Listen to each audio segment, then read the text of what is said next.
We're ready to start the meeting.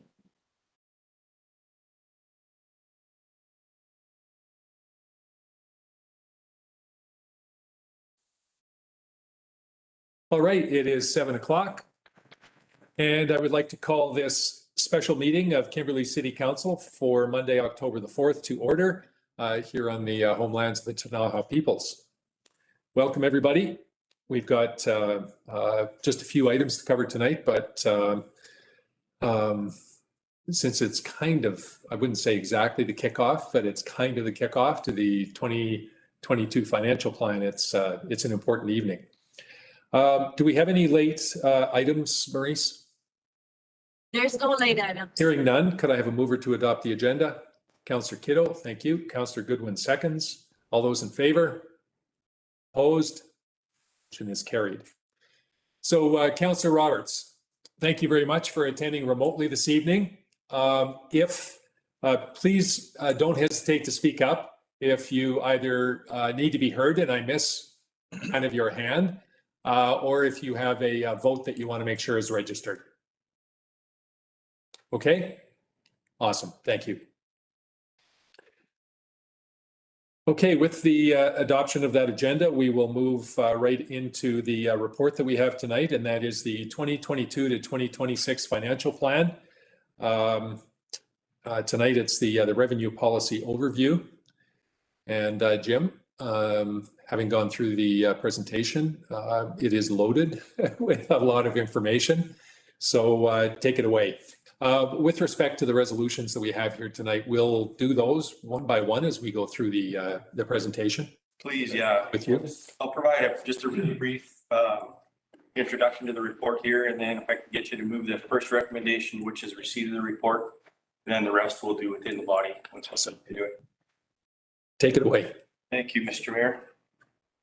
I don't know about the rest of you, but it seems to me like we just finished the last one. It just seems to go round and around here, but yeah, the purpose of this report is to provide council with information and request direction in relation to the city's primary revenue sources as really the initial step in preparation of the 2022 to 2026 5-year financial plan. The community charter requires that we annually prepare a 5-year financial plan, and it also requires that we set objectives and policies in relation to the main revenue sources. And I've listed them down below there: property tax, parcel tax, revenue from fees, revenue from other sources, and borrowing. So that's really the meat of this presentation, is just providing information on that.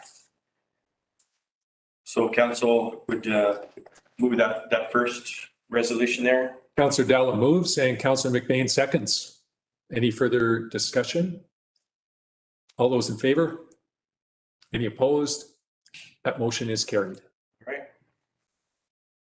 So there is a lot of information in here, and I'm not going to go through a lot of it in detail. You guys have been through a few times the background information on here, so I'm just going to try to stick to kind of the higher level stuff. And if I've skipped over anything that you do want to discuss, just please let me know and we can pause it and talk about that.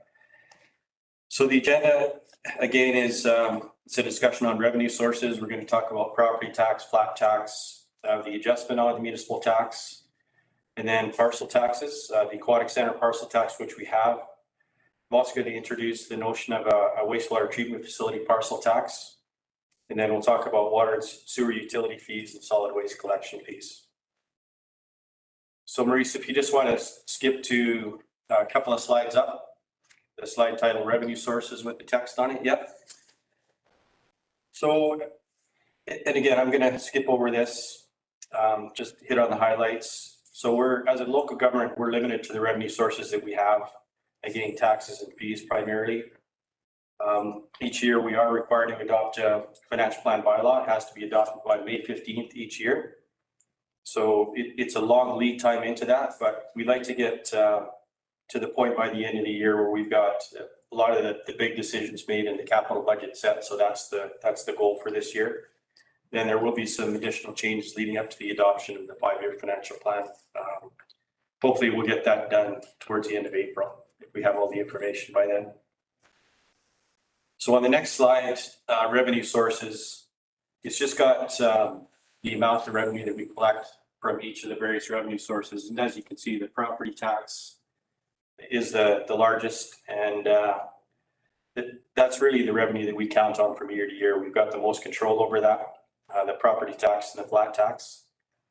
So the property value tax makes up 44% of the revenue that we collect. The flat tax, another 7.7%. And the next largest piece is the fees that we collect for water, sewer, and garbage. Garbage is only about 185,000 of that 4.5 million. So the bulk of that is water and sewer fees. The other sources there is primarily grant revenue, as noted, $4.1 million. And that's comprised of, because it was budget number, grants that are confirmed and those that are not as well. So for example, we were anticipating $880,000 grant funding for the Civic Center, which we haven't heard back on that yet. Or maybe we haven't, it's been denied, I'm not sure.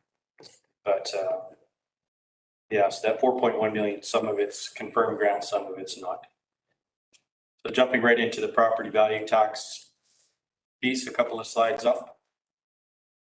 There are a couple of policy statements in the current 5-year financial plan with relation to property value tax. So the first one is that we go through the budget process, which determines the amount of revenue that we need to collect, which essentially establishes the budget and pushes out the tax rates. With regards to the property tax distribution, the policy for the last number of years has been that we increase the annual percentage for property taxes by the same percentage across all assessment classes. So whether it's residential, business, light industry, or recreation, if we have a 1 or 2% tax increase, we apply the same percentage increase to all of the property classes. So the table on the next page shows the amount of assessed value that's assigned to each of the various property classes, the amount of tax that we collect. So as we all know in Kimberley, the vast majority of our taxes are collected from the residential tax base. So we've got just over $1.3 billion worth of assessment for residential, collect $7.8 million worth of variable tax and another $1.6 million of flat tax.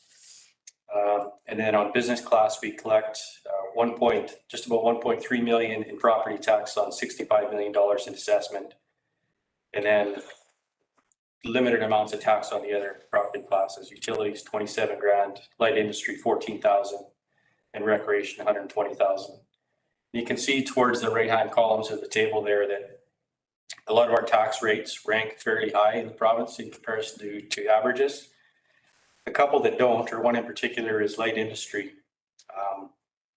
So we rank 113th from high to low in the province out of 161 municipalities. So our industrial tax rate is quite low. That being said, we only apply that rate. There's 10 folios on the tax roll that we apply that rate to. 3 of them are techs, 3 of them are TLH log homes, and then the other ones are Bohemian Spirits, Overtime, the gravel pit just outside of town here, and then the micro cannabis facility. So there's not a lot of assessment to apply that tax rate to. But we've talked a little bit in the past about potentially looking at that industrial rate and starting to crank it up a bit. I mean, it's not going to mean a whole lot of tax revenue at this point in time. We could double that and only, we're only making another $14,000 or $15,000 in municipal tax.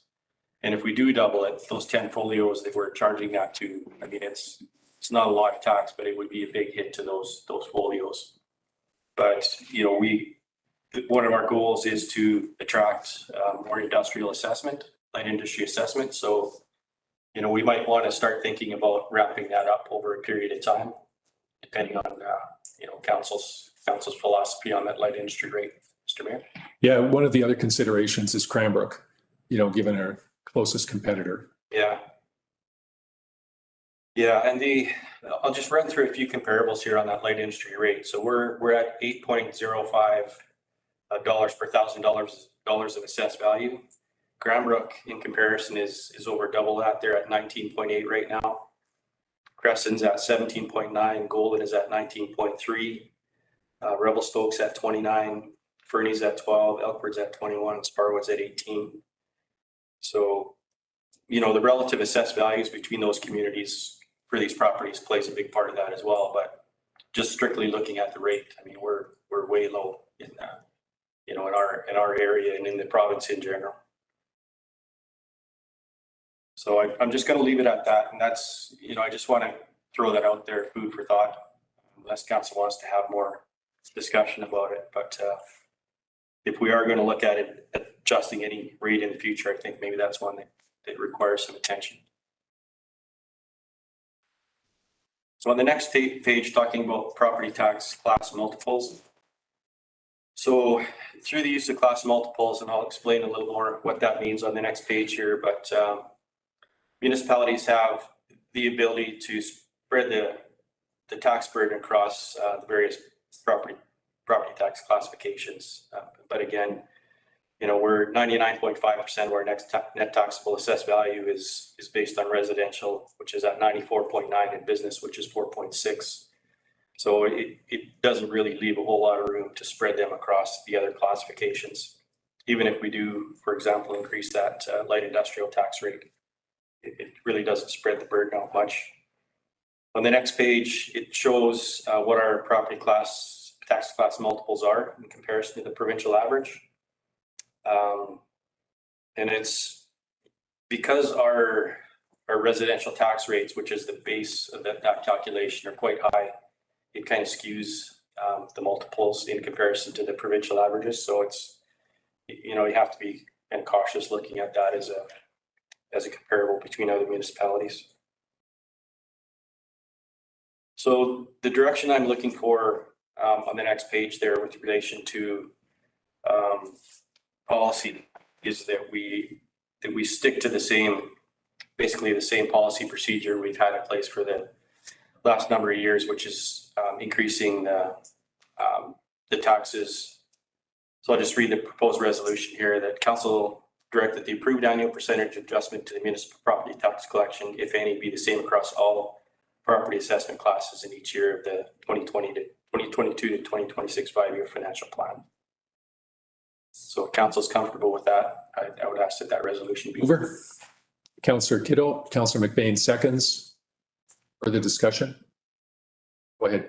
I was just going to say on the light industrial, I think I think we're still at this stage, and Jim, you kind of alluded to it, like it's $14,000. I think we still need to be incentivizing to try to get light industrial here. I mean, it's actually shocks me when you have a town, you know, in Cranbrook that's this close, and granted Cranbrook's a bigger center, but that's a pretty big percentage difference, and it's pretty shocking. So I feel that I don't think there's any advantage right now of taking it up just based on the absolute numbers. I mean, it's really not going to make that much of a difference. I'd rather try to keep incentivizing. That's just my 2 cents. Thanks for that, Councillor McBain. So I think what we have is a bit of a holdover from tech. If you take a look at communities that have a big industry, Fernie, for example, get a lot of tax money from tech. Theirs is sitting at 12. I think in the day, nobody was really, and you take a look at the land we have available here in play, nobody was really paying attention to it. Everything was focused on tech. And so I think we're still suffering from a bit of skewing when it comes to kind of the tech carryovers. So at some point in time, we need to address that for sure. But I certainly agree with Councillor McBain. It's all about timing. And at a time when we're trying to attract, making news on, you know, increasing those taxes, even if the impact is not that great, it's the optics of that you know, that may have a detrimental effect. Okay, any further comments? All those in favor? Any opposed? The motion is carried. Thank you, council. And I mean, in the meantime, if we're going to maintain that level for a while, that's something that we should try and get out there. I mean, we've got other challenges with industrial development, but you know, let people know that look at our rate for light industry. It's, you know, lowest in the region. approaching the lowest in the province. So it's a pretty good news story. So jumping into the flat tax discussion. Again, I'm not going to go into a whole bunch of the history. It's been around since 1990. Legislation was changed in 1992 to eliminate the flat tax. There's 5 municipalities, as noted on the next slide, that still collect flat tax in BC, as we're grandfathered under a regulation back in 1992. So the 5 municipalities do still collect flat tax are Kimberley Trail, Dawson Creek, Powell River, and Kitimat. So the kicker to the flat tax is that if it's eliminated in any one of these municipalities, you can't reinstate it after that. Once it's gone, it's gone. But as I noted earlier, we collected in 2021 $1.653 million in flat tax. Just a bit of history on the level of flat tax on the next few slides here. When it was implemented in 1990, it was $400 on approved residential properties, $100 on unimproved. And then through various changes, in 2015, it landed at 786 on approved properties, 310 on unimproved. And in 2016, council passed a resolution that the flat tax be reduced by $80 a year for 10 years to phase it out. We revisit that each year. And in the 5 years from 2016 to 2021, there have been reductions. It's been cut by a little more than half, from $786 to $386 in 2021 for improved properties. And the vacant parcel or vacant residential properties was set at $386 as well last year. So the next couple of slides here, the next one I've got a table that just shows how the property taxes on residential properties at varying levels of assessed value have been impacted by those changes. So they're from 2016 up to 2021. If you look at a house, for example, at $400,000 of assessed value, by having that $400 drop in flat tax, the offsetting adjustments to residential tax have resulted in an increase of about $200 roughly to the amount of tax paid. A residential property assessed at $700,000, that number becomes about $640 in increased tax. If you get down to the lower value properties, property assessed at $100,000, taxes would have gone down by $250. There was a few of those around back when this process first started, 2015-16. There's not a lot anymore, just with the increases in assessments. The average assessed value of a home has ticked up over the years. 2021, the average was $360,000 in Kimberley. So the next slide just shows the amount of flat tax collected in 2021 for improved properties versus unimproved. Again, that 1.653. And then the table on the next slide shows the first column is the assessed value of residential properties, grading levels. And the next column over is the amount of tax that would be collected, that was collected in 2021 for the variable and the flat tax at $386. The next column over shows what the tax would be if the flat tax were eliminated entirely, and that tax was shifted over to the variable tax. So again, by doing that, a house assessed at $400,000, tax would go up by $100. House assessed at $700,000 would go up by $463. So obviously, the higher the assessed value, if you're increasing the variable tax rate, it's going to have a bigger impact. The taxes are going to go up by more the higher the level of the assessed value is. And those properties in the $100,000 or $200,000 assessed value range are going to actually drop.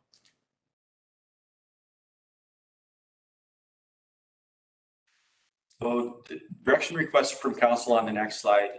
Last year, when the resolution was passed, or the resolutions to set the flat tax at $386 for each improved and unimproved properties, there was some discussion that would be it. There wouldn't be any further discussion. drops on it. But I mean, we address this every year for council discussion, and it's certainly within council's discretion to adjust the flat taxes if you see fit every year. So just essentially opening it up to council to see what they want to do. Councillor Goodwin. So I think I would be more comfortable having this discussion in conjunction with the discussion of the new parcel tax for the wastewater treatment plant. Parcel taxes, utility fees, and flat taxes are all flat taxes. They're all not based on property value. And so we have a pool parcel tax and we have pretty hefty utility fees that everybody pays the same. We're thinking about a new parcel tax for wastewater treatment. I'm not sure that's a good idea. I think it should be property value, but if it is parcel, then this has to go way down, I think, the flat tax. But we haven't discussed that other parcel tax yet. So I guess I'm just saying I'm really not prepared to weigh in on this until we get a better sense of what's happening, the whole range of flat taxes versus property value taxes. Councillor McBain.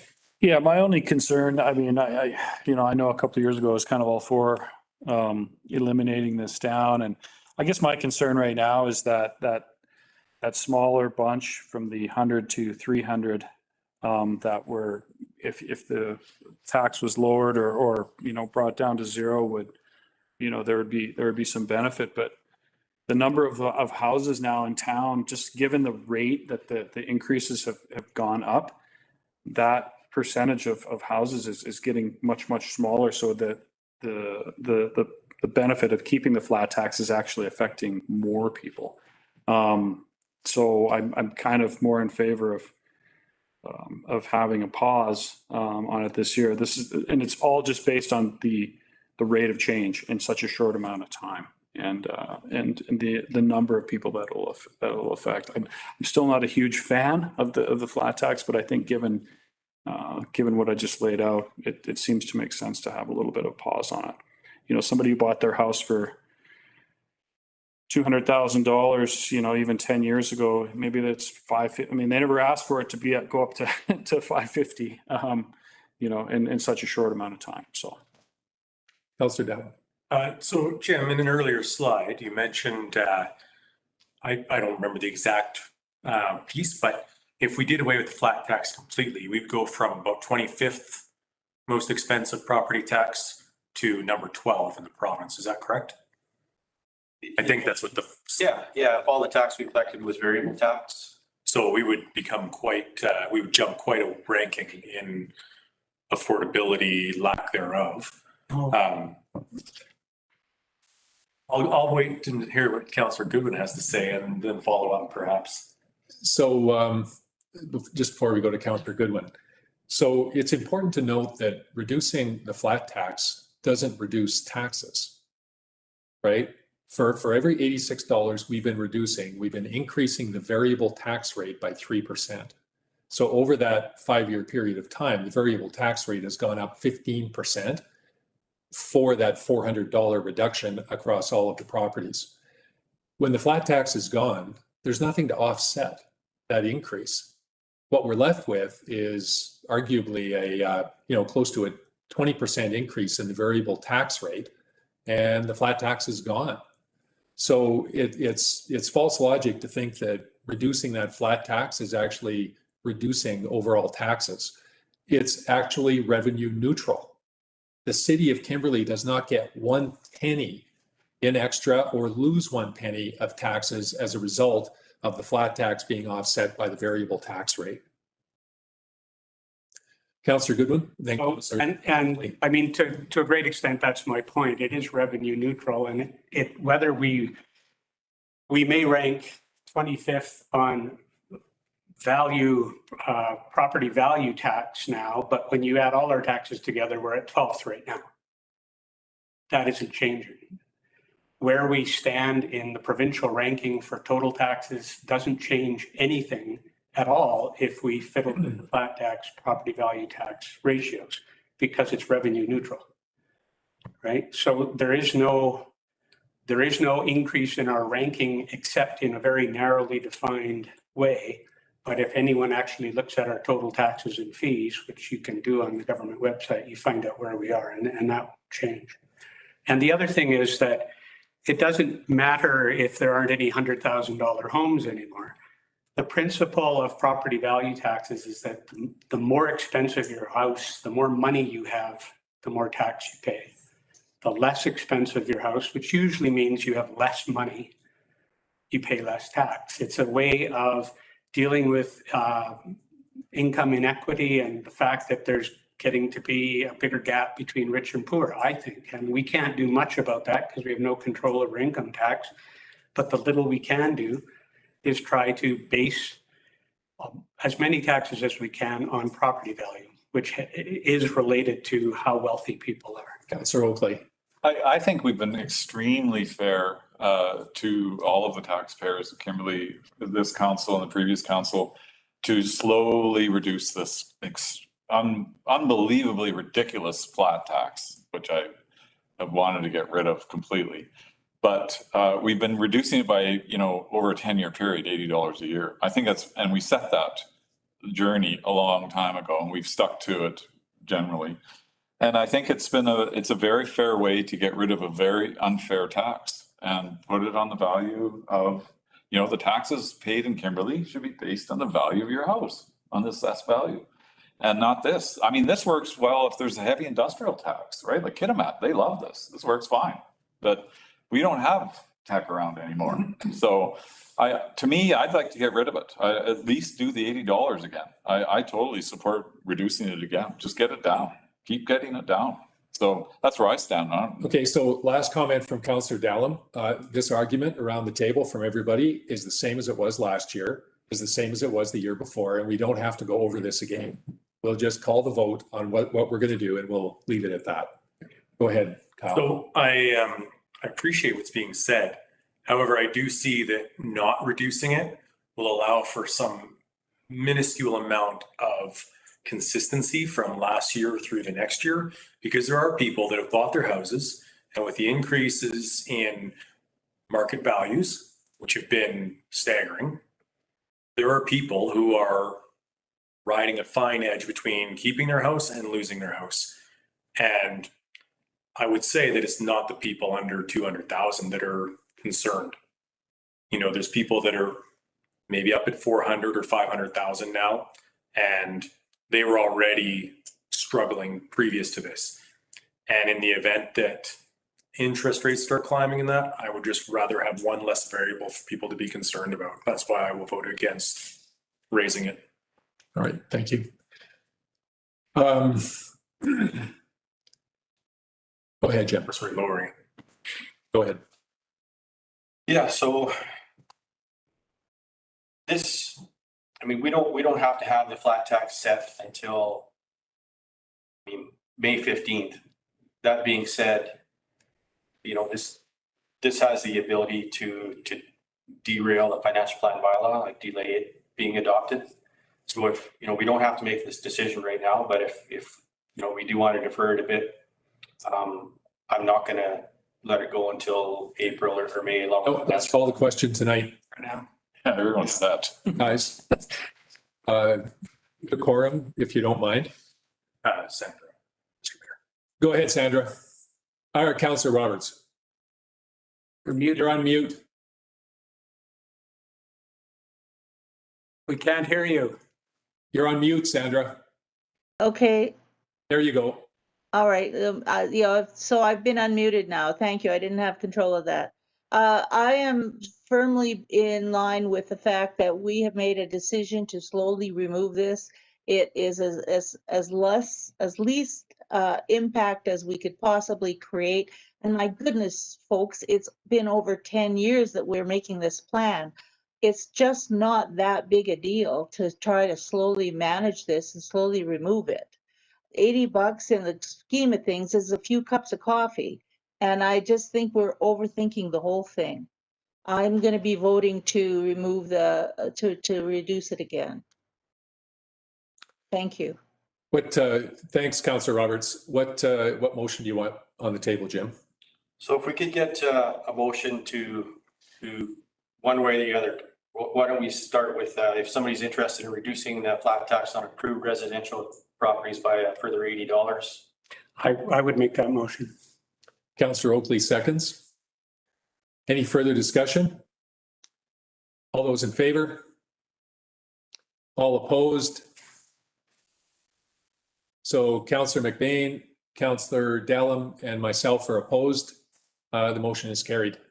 Okay, so I've provided Maurice with just a template for a resolution. So what the resolution will read is that flat tax on approved residential properties be reduced by $80 and that an amendment to the flat tax bylaw be brought forward for council's consideration at a future meeting.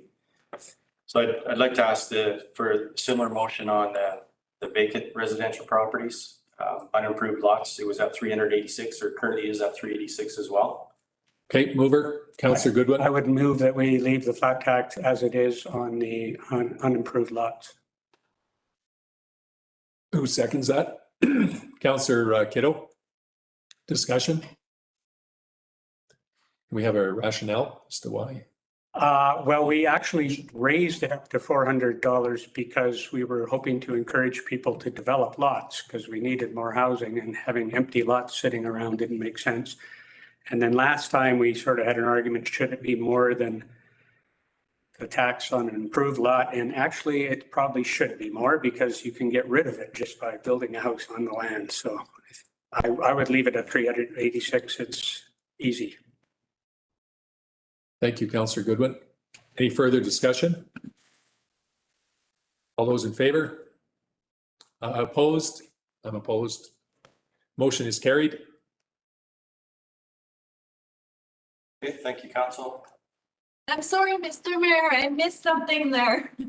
I have Councillor Goodwin. And you say to not further reduce it? That's correct. Okay, so basically that the flat tax on vacant lots stayed the same at 386. At 386. Yes, Who seconded that? Nigel. Councillor Kiddo. And was it carried? It was carried. Thank you. Correct. No opposed? I opposed.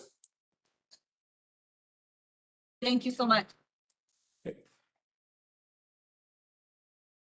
Okay, the next section in the presentation is municipal tax collection adjustment, discussion on that. So the first slide there, municipal price index. MPI is a concept that first came about in 2016.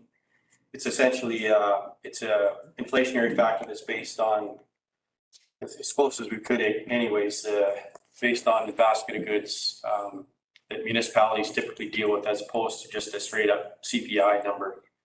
So the 2022 MPI in the current 5-year financial plan is estimated at 1.9%. That could change if the indices are updated. In the current 5-year financial plan, a lot of this has to do with just the impact of COVID last year, the year prior, and also the hiring of a few new positions at the municipality. 2022 is currently budgeted at a 3.99% increase in the current 5-year financial plan to get sufficient revenue to fund the expenditures in 2022. You'll see on the next slide there, I'm not asking for any direction from council on this at this point in time. I think that we need some more information. I suspect that as the managers submit their budget requests for the operating plan and we get numbers that are currently unknown, like the non-market change, new tax on non-market change, that's going to all play into how much revenue we need to collect, which will impact the property tax adjustment, inflationary adjustment. So Jim? Yep. So what number on non-market change is built in that produced this number of 399? We've got $100,000 built in. Okay, thank you. It had historically been at $30,000, which was, you know, that was just too low given the numbers that we've been seeing for the last couple of years. So we bumped it up to $100,000, which I suspect may still be low given the recent construction activity, but it's a more reasonable number. Yeah, let's hope so. Also, another question. The 1.9, that was from the plan. It hasn't taken into consideration the changes that have happened in 2021. I mean, the CPI is up at like 4.1% now. Yeah. A lot of the goods in that basket are the same as the like, gas prices and things like that. So I would assume that this 1.9 is Yeah. not going to hold up. I think it's probably low. I mean, the highest weighted expense in that calculation is wages, which are set by our collective agreement for the next couple of years. We know what that number is. Okay. So it won't be up around, the inflationary factors that you're seeing for CPI, but it'll probably be higher than that 1.9. Okay, thank you for that. Yeah. Councillor Goodwin. Jim, when do you update the indices or when are they updated? The best practice when that was put into place was that they might be adjusted every year. That you set a 5-year plan, and if there are any, wide swings due to external forces, that it be adjusted within that plan. So just given what's been going on with the world, we'll have another look at those indices and adjust them. Further? All right. Okay. Back to you. So we'll move on to parcel tax now. The next section, and the policy statement that's forms part of the 5-year financial plan bylaw is that where appropriate, the city will consider the use of parcel tax as a means of recovering costs for specific capital projects through a broader assessment base. In our case, the parcel tax that we have right now is related to the aquatic center. So it's revenue raised is used to pay the debt repayment associated with the construction of that facility, and also the operating costs associated with the aquatic center. So if we flip ahead a couple of slides, again, some history on the parcel tax. It was $100 when it was first introduced. Made its way up to $154 in 2018. At that time, the parcel tax didn't fund the entire cost of operating the aquatic center. So to increase transparency with respect to what that facility costs to operate, council passed a resolution that the aquatic center parcel tax be raised to a level where 100% of the operating deficit and the debt payments were paid for by that parcel tax. So that increased the tax from $154, as noted on the next slide, to $198 and change. And with COVID and that facility being shut down, and even after it reopened, the operations being curtailed, we dropped that parcel tax down to $88.51 for 2021, just in recognition that we didn't want to be charging the citizens the full shot for the cost of that facility, knowing that we weren't going to be incurring all of those costs. So in 2021, it was $88.51. In the second year, 2022, in the current 5-year plan, we're anticipating that in 2022, that facility is going to be operating at full capacity back to normal. That remains to be seen. But so right now, the parcel tax in the financial plan is set at $220 per parcel, which is it's a big bump. It's an increase of $131 over last year, but we knew it was coming. We've been talking about this for the last couple of years in the budget presentations. So it's, we're going to get some comments and calls about that, but we'll do our best in the budget messaging and the information that goes out with the tax notices, just to try to explain that. So it's a $22 increase over 2019 levels. That's right. Well, it's going from $198, to $220. So 98 to 220. Yeah. Yeah. So it's $22, not, 100 plus. Head Councillor McBain. I was just going to say, and it seemed to me like we did try to get ahead of this. I mean, in press releases or whatever. So I understand it is a big jump, but I feel like we did our best to at least let folks know, hey, there's an adjustment to deal with COVID, but the next round we're back up. So I think we continue to do that, but I think we've already greased the skids, I guess, to let people know. Yeah, the operating cost went down in 2020 as a result of COVID. We gave that back to the taxpayers. And now that we go back to full operation again, this is what the cost of full operation is. So I think everybody will understand that it was a 1 year reprieve based on money we were saving. And, this is the cost of operating the aquatic center. Yeah. Thanks for that, Councillor McBain. And because the 100% of the operating deficit and debt payments are funded with the parcel tax now, we can only use that parcel tax revenue collection for expenditures associated with the aquatic center. And of course, the parcel tax is based on budget numbers.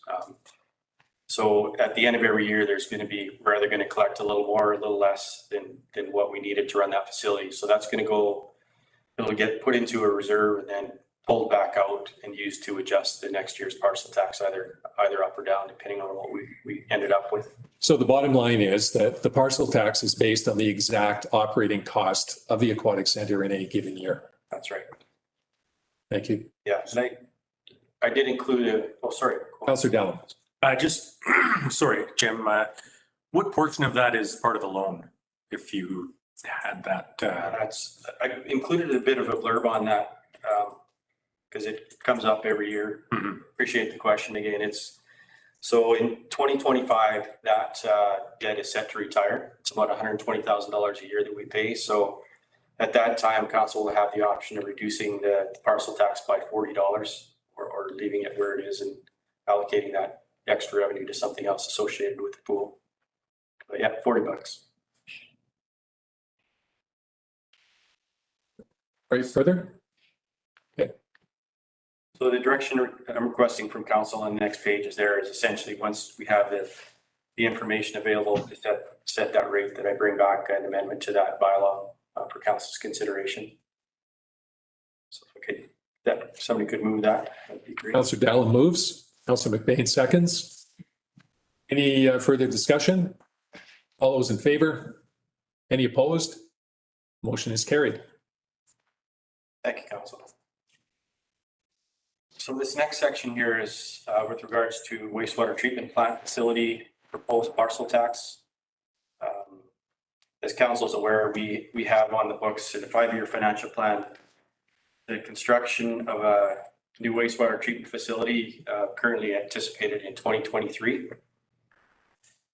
The most recent cost estimate on that we received in 2020, so I suspect it's gone up a bit since then, was $62.57 million, which was a $60 million increase over the previous estimate that we had.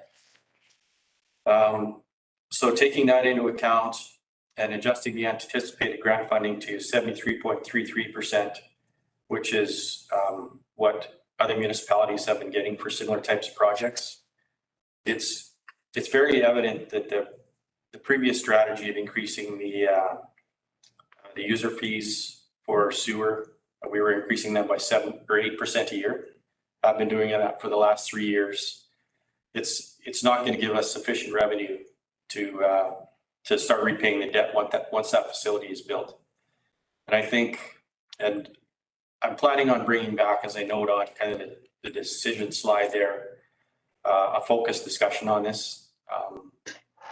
You council sees snippets of this in these various budget presentations, but I think it's time just giving the where this thing is at in the financial planning cycle here, that we have kind of just an overall discussion, finance and operations, just so we can show you a big picture view of this thing and what it looks like.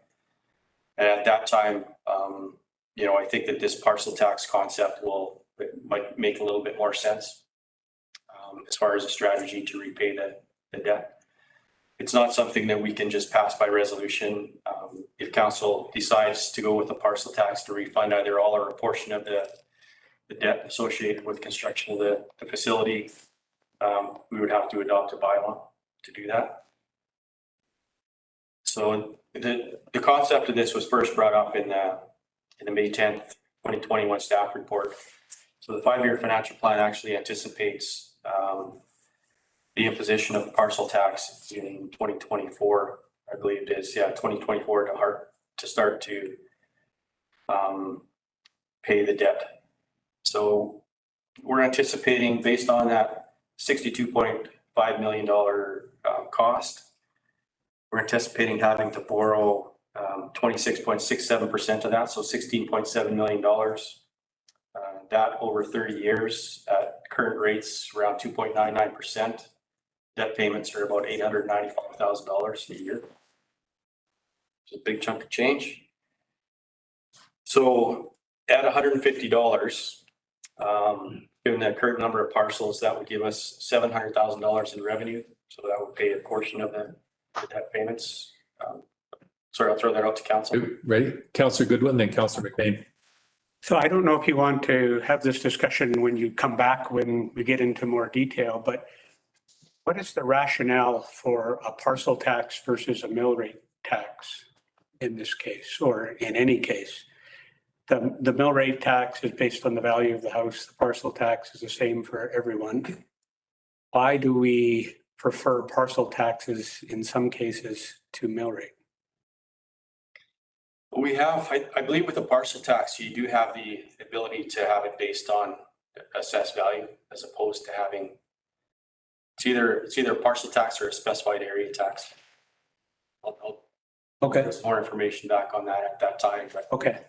I just, like, one of the reasons that I'm kind of leaning towards a tax as opposed to a utility fee to repay the debt on this is that everybody with sewer has to pay that utility fee. We're getting more and more folks that are signing up for the tax deferment option. If you're 55 and over, you can defer your taxes for, it's essentially a low interest loan from the province. But, you know, this year the rate on that loan was 0.43%. So it's making sense for a lot of people to start doing that. So if it's a tax, whether it's based on assessed value or parcel, because it's a tax, it can be deferred along with the rest of the tax. Okay. So it's one benefit of that. But Councillor McBain and then Scott. Or was your comment to? So if I can. Yeah, go ahead. Typically, we have the general fund funded through mill rate taxation. Yeah. Sewer fund and water fund are generally funded through user fees. Yeah. And so typically parcel taxes are used for water and sewer to fund your infrastructure debt or expected infrastructure costs.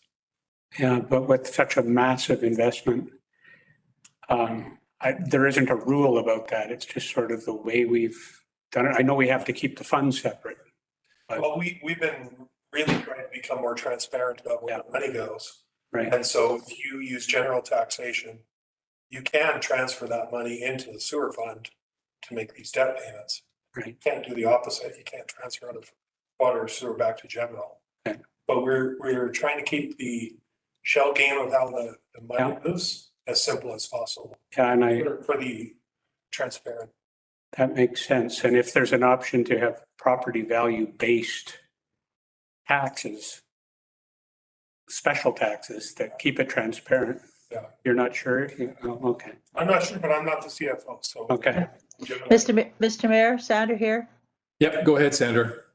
It feels to me as though the concept of using the parcel tax is an identifier for the taxpayer. We know we've been paying for that darn swimming pool, and darn, it's just about over. But we recognize it at our taxes as a separate item instead of the big generic kind of, are they doing a new bridge part? And I think I like the idea of keeping it separate, just so that when I open my taxes, I can see that I'm actually participating in the payment of that water treatment plant, understanding that it's a special thing and unique, and it'll be over soon. Well, maybe not soon, but that we have an eye on it. All right, thank you for that. I like it as a parcel tax. Thank you, Councillor Roberts. Councillor McBain. Jim, you noted the interest rates right now are about 2.9%. How confident are you that, well, if we reframe that, what kind of time frame are we looking at before we start going up another percent? And I know that's a little bit of speculation, a lot of speculation, but obviously time is of essence here. yeah, no, absolutely. And to be able to borrow that money, it's a lengthy process, and we're starting into that now. Like there's statutory advertising associated with it. If we're going to add it as referendum question at the next election. I mean, it's time's ticking, so we're, you know, to get that process in place, receive the elector assent or ask for elector assent, we know we're a year out at least before we can borrow the money, probably more like early, maybe first quarter of 2023, the spring borrowing. So it's difficult to say where the interest rates are going to be. I'm pretty sure they're not going to be any lower than they are now. So, Yeah, my question was kind of rhetorical, so yeah. appreciate that. Councillor Dowling. So $150 per parcel, what percentage would that be in variable tax rate? Or take, like, It gives us $700,000 a year in revenue, so okay, something like that, just under 1%. just under 1% or 7%? Yeah, so a percent gives us about, 7%, sorry. Percent gives us about 100 grand. So we're Percent. approaching a 10% year if we're reducing a flat tax, getting rid of something else, adding more variable.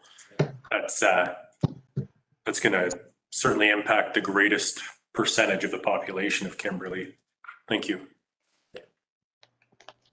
So the other, I guess, part of the answer to Ken's question about, you know, why parcel taxes, why would you have a flat parcel tax? It has to do with the nature of the service. If everybody is using the service equally, the thought is that everybody pays equally. So is that a debate? Well, it could become a bit of a debate because not everybody uses the swimming pool and everybody pays for it, and everybody does use the roads, but we don't use a parcel tax to pay for road maintenance, so. Which means we're incredibly inconsistent. We are very, Our taxes, very and inconsistent. we are attempting to fix that as we go through the process. Well, then you just have parcel taxes. We at one point. Hang on, Councillor Goodwin, Councillor. Sorry. You can debate in a minute here. I just wanted to back up a question for Scott. So we're discussing potential strategies to fund a wastewater treatment plant, but we can't make a move on anything. Can we even do a referendum if we haven't heard from the funding sources, federal and provincial, if we're successful in the grant? Like if we're not successful in the grant, this is all for naught, right? Like, so I'm just wondering what, am I missing something here? I just feel like. Go ahead, Scott. Might be missing something. It's very important to have the funding lined up before you apply for the grant. Okay. It improves your chances of getting the grant. If you apply for a grant and you say, well, you pay for 72% of it, we're not sure how we're going to pay for our percentage. So that's a major mark against your grant scoring. So we're not applying until 2023 spring after we've heard if we get, referendum passes and then we get our funding source sorted out. So what you're saying is 2023, you're applying to Fed and province potentially for this wastewater treatment plant. No, what I'm saying is when there's a grant available to apply, we're going to apply. We have a better chance if we have the funding lined up. After the funding's lined up, you have 5 years to borrow the money. So we might not borrow the money. Jim's kind of saying the earliest we borrow the money if we've got the grant and we're greenlighting the project. Then you actually apply for the money to roll in.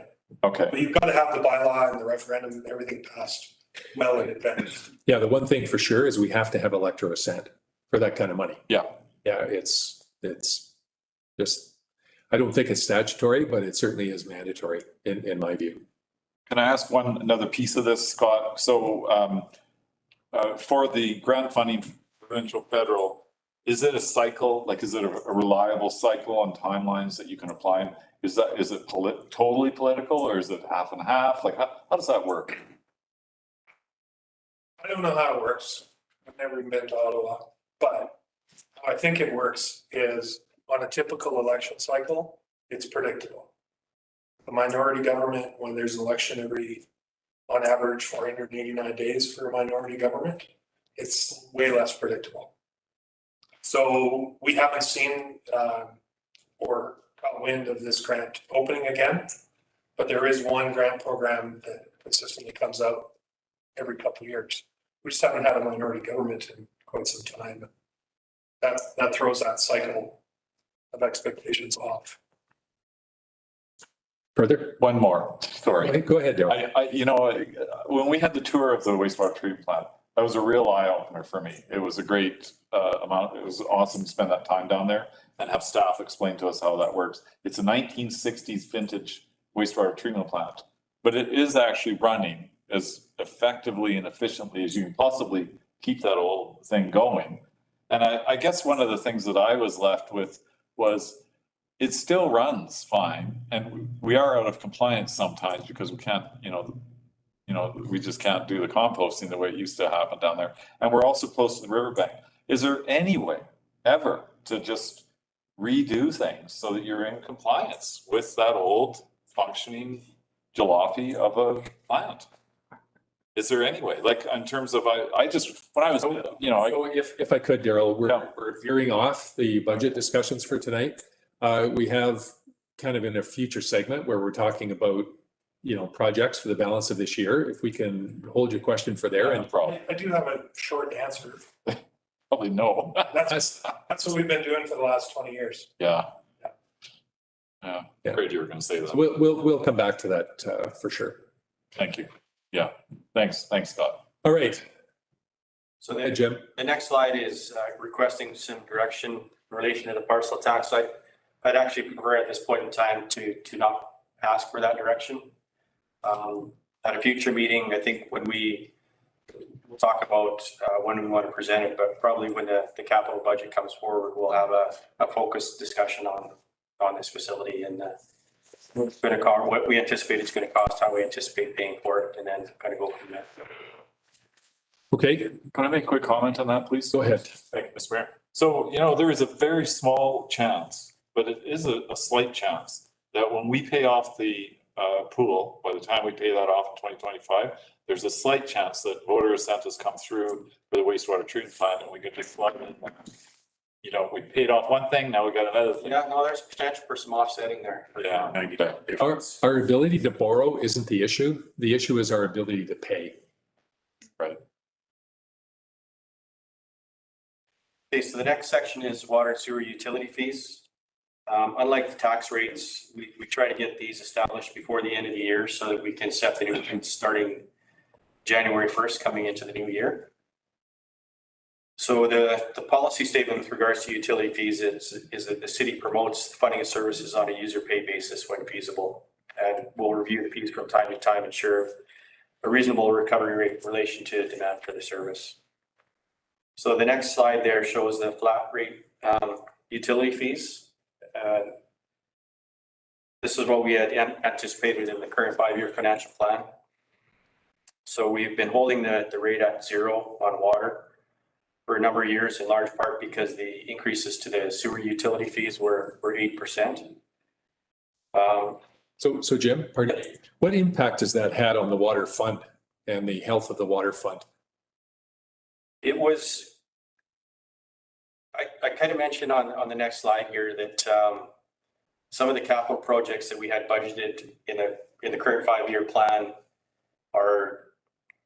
the costs are going up exponentially, like doubling.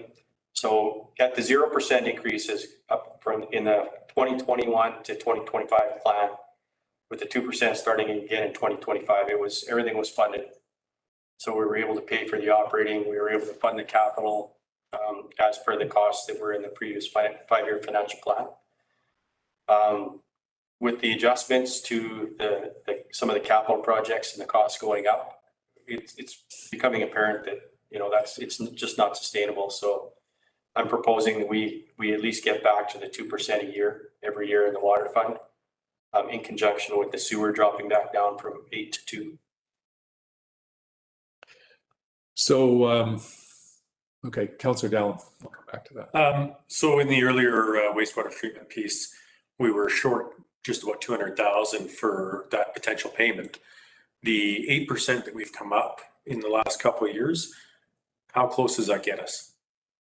That 8% a year for the last 3 years has given us about $390,000 in new revenue. Okay. And in addition to the capital costs, the debt repayment associated with that new facility, there's also increased operating costs, and which, depending on how you look at it, we're anywhere from, $200,000 to $370,000 a year. So that 8% a year that we've had for the last 3 years would essentially pay for the increased operating costs. Those are going to get dialed in as well, I anticipate, the closer we get to that thing. If there's an opportunity, if we end up going the parcel tax route, that we'll have a look at it at that point in time. There may be a opportunity to dial back the sewer utility fees a little bit from those 8% increases and shift it over to that parcel tax, but that'll be part of that larger discussion. Thank you. So just bear with me while I formulate the question. So increases in operating costs and operating costs associated with the utilities, with water and sewer, those rates are meant to pay for that. So if our operating costs go up, the rates go up, cover the operating cost. On the capital side, increases in the capital cost of a project, like let's say a particular project doubles, is it possible for us to be, because it's a one-time capital fee, is it possible for us to be able to take money that we have in the Kimberley Land Development and Infrastructure Reserve and apply to that shortfall for the capital projects? It's possible to do that. Okay. We've done a really good job, and what we've been trying to do is, again, to keep those funds separate. So in addition to paying for the operating costs associated with the water and sewer funds, these utility fees also feed the reserves that we contribute to and draw from for those capital projects. But we can't, what Scott mentioned, you can go the other way. You can collect variable rate property tax or, take from reserves on the general side and transfer those into sewer and water projects. Okay, I appreciate and understand why you can't take money from a reserve to fund operating deficits. I mean, that's a losing proposition, and eventually, you end up with no reserves and you still have to, pay for the increases. When it comes to capital cost, where it's a one-time thing and it's beyond control, I mean, to be honest, I probably worry more about utility rates than I do about variable tax rates at the end of the day. And, the inflationary rate on our utilities is far greater than the inflationary rate on our taxes.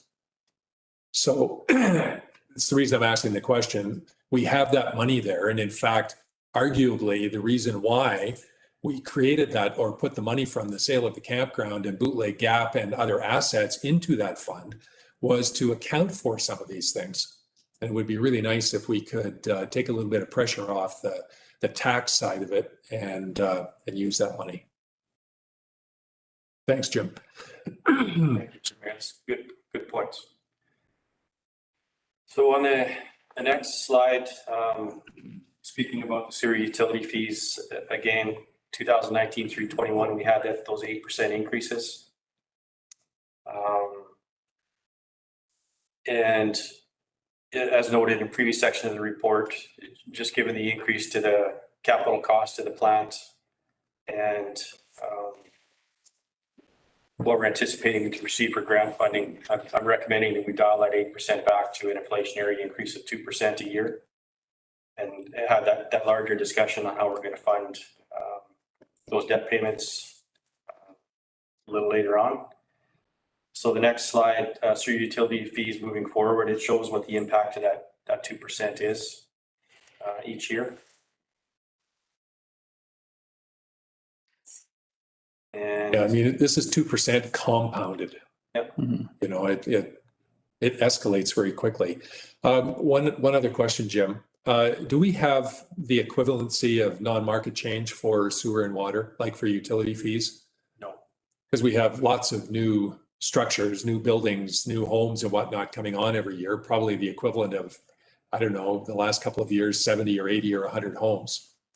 That's all new connections and new fees coming in. But we don't, kind of calculate what that is in anticipation of. Yeah, I mean, you're quite right. I mean, that plays into it as well. That is new revenue. I mean, the connections, depending on what type of development, it's either, the developer, the city putting those in and paying for them, but every new connection adds a utility fee that's being collected as well. So yeah, looking at it that way, it is similar to the non-market change calculation. Okay. Scott? But it's a little bit different though, because for every connection you add, there's more water being used, more water to be treated, more wastewater being created, more wastewater to be treated. So there are corresponding costs with Fair enough. every connection you have. Yeah, fair enough. Thank you. Yeah, so that being said, and again, particularly on the sewer fund, there are still some unknowns out there with regard to replacement of the existing pollution control center. So what I'm recommending for 2022 is that 8% increase to the sewer utility. And, again, we'll revisit this each year, but I recommend a resolution for the 2% increase effective January 1st, 2022. Councillor McBain moves. Councillor Dallum seconds. Further discussion? All those in favor? Any opposed? Motion is carried. Thank you, Council. So on to the water utility fees. We've kind of talked through the logistics of it already, but what I'm recommending is that we go from 0 to 2% as an inflationary increase. We can have some additional discussion. Some good points have been brought up about funding some of these capital projects, and we'll talk more about the capital at the next meeting. But just as an example, we had a project on Jim Ogilvie Way. I think it's in 2023. It was $700,000 for the paving in the storm, and that budget's been increased by $860,000 from $700,000. I think part of that is it's not all just unit costs. I think they've discovered that there needs to be some base work done there, but you're going to see a few of those in the capital budget, some fairly significant cost increases on some of the capital projects this year. So that's just a bit of preparation for that shock. I certainly was shocked by some of that stuff. That's a good, just if you don't mind, if you go back, I think I was just looking at some of the math and the sewer utility fees. I think it might have been off there. Okay. I think it's based on the 8%. Oh, it's dated 8%. Yeah. Okay, that's what. Yeah, you're absolutely right. Yeah. Anyways, I was just doing the math in my head and I'm like, Thanks for that. seems a little funky. Good catch.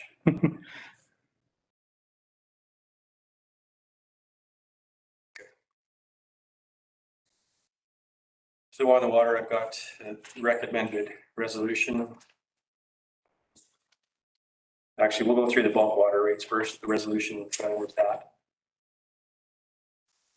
So as council is aware, in addition to the variable user fees for water, there's also a rate for bulk water. The users of bulk metered water are RCR for snowmaking, Triple Creek for irrigation, and Tech as well. And from time to time, Bootleg Gap Golf Course when their pumps are down for the wells. So as first highlighted in 2018, the rate for bulk water users was set at $1.18 per 1,000 gallons, and it stayed that way for 14 years, from 2004 to 2017. I haven't been able to find any history on that. That was a decision of the city at that time. We had a consultant, the city's consulting engineers, had a look at the water and sewer user rates and pointed out the fact that rate had remained unchanged. And at that $1.18, that was paying for about 29% of what it cost the city to provide that water, which they estimated at $4.07 per 1,000 gallons. So based on that, we discussed making some adjustments to that rate to get it up to the point where at least the fee being paid for the cost to provide the water. So since 2018, there's been various adjustments to that rate. 2018, it was increased by 20%, a further 10% in each 2019 and 20, and then 2021, there was a further increase of 20% to that rate. So using those 2017 engineering analysis figures, the current rate of $2.06 per $1,000 gallons, the rate's now at about 51% of what it costs the city to provide the water. So in an effort to continue to ramp that rate up to the point where those users are no longer being subsidized, if we continue to increase that at a rate of 10%, the level would get to that point where we've got cost recovery by 2028. And if we increase it by 20%, it would be approximately 2025 by the time it's at that rate. I've included an analysis here just based on the actual usage in 2020. So if we increase the rate by 10%, RCR as one of the primary users would get hit with an increase of about $5,500, Tech about $545, and double that if we increase it by 20%.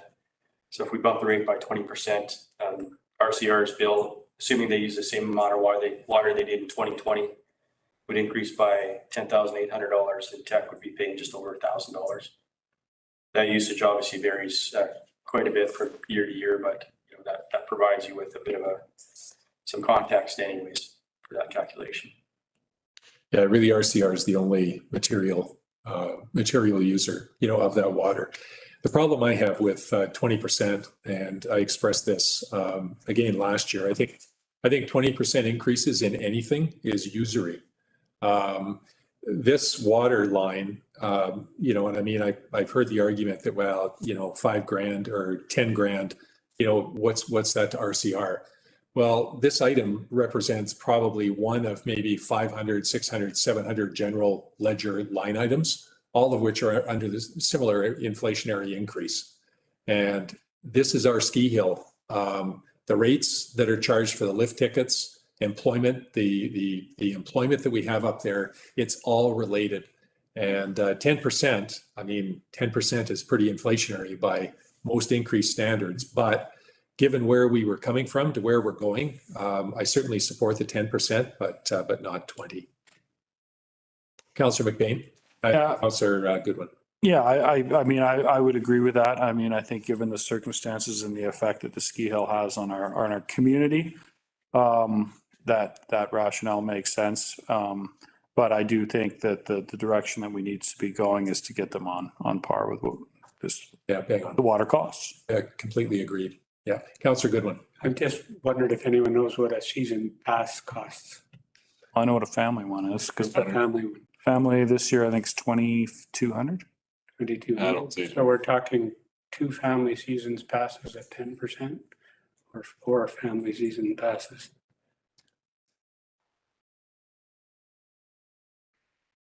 Go ahead, Councillor Cato. I'm just hoping that they're seeing the writing on the wall. There's a lot of money they're spending on water every year. They need to be looking for an alternative source. Hopefully, as we're pushing towards cost recovery, they can see that there's benefits there about supplying their own water. That would be 26.5 million gallons that we don't have to provide. It just perplexes me that we use treated water with all that chlorine to make snow out of it. It makes beautiful snow, but it's just so wasteful. Yeah, I think if you, and in fact, I have had that conversation with RCR and they are in complete agreement that they would rather not do that. The solution to providing their own water on the side of a mountain is not easy.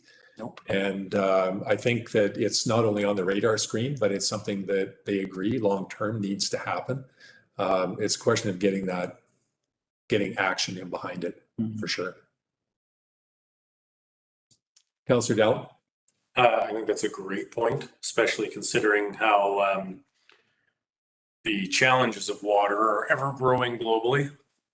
I also recognize that, people having jobs and the challenges of the incremental changes that are not so incremental anymore. With a difference of 3 years between reaching par, I think that I could be in favor of 10% this year. And hopefully what the mayor is experiencing is coming to fruition, and they will be finding a different source of untreated water to further their future endeavors. Councillor Oakley. I think it's I find it tough to, to think about the rest of the taxpayers subsidizing all of this when the fact of the matter is the steel is owned by a billionaire. And, there should be just focusing on their infrastructure upgrades like we do in the city. So I don't know. I think I'm more in favor of this coming to equalization in 2025, going the road to get to that so that taxpayers in Kimberley are not subsidizing this. And they have been for years, continue to be. Further? What motion do you want on that? Sandra's got her hand up. Oh, I beg your pardon. Sorry, Sandra. Finally, I've been trying to get unmuted so I could speak up. ahead. I'm along with Daryl there. I feel like it's all well and good to give them the benefit of the doubt, but they had the benefit of the doubt for over 12 years, and the rest of us, all of our tax money's been paying for their water. And it melts and runs down the hill and we can't use it.